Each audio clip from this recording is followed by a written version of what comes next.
古有北京二環13郎，今有廣州內環飆車狂。各位車手請注意，廣州內環路超速唔影相，以後可能就冇呢支歌仔唱啦。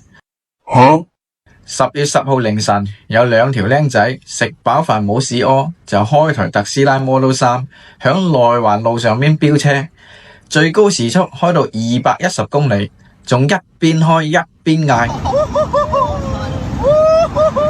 超文左邊，你話超文，哎呀，超文右邊，男嘅，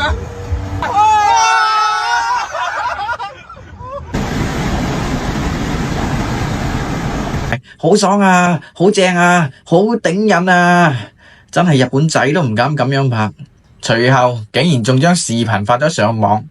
第二日佢哋嘅光輝事蹟呢，就已經喺網上廣泛流傳。嗰啲戴帽嘅叔叔呢，亦都隨即登門拜訪，並送上親切嘅問候。鑒於佢哋出色嘅駕駛技術同埋不斷超越敢為人先嘅精神，咁就贈予佢哋拘留所包食包住豪華套餐，以資鼓勵。響廣州呢，有兩個地方可以起飛，一個係白雲機場，第二個就係內環路。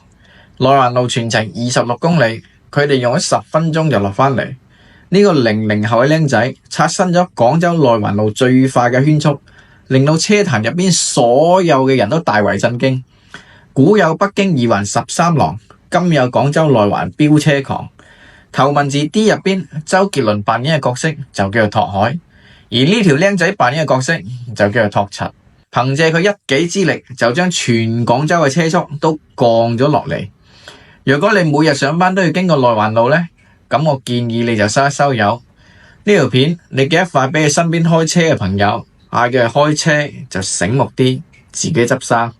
最後呢，就係粉絲福利環節，呢件自帶體臭嘅 T 恤響評論區抽一個留言點讚最多嘅送俾你，記得關注點讚留言俾我，下期再見。我打了搞個來，你們還沒迷信？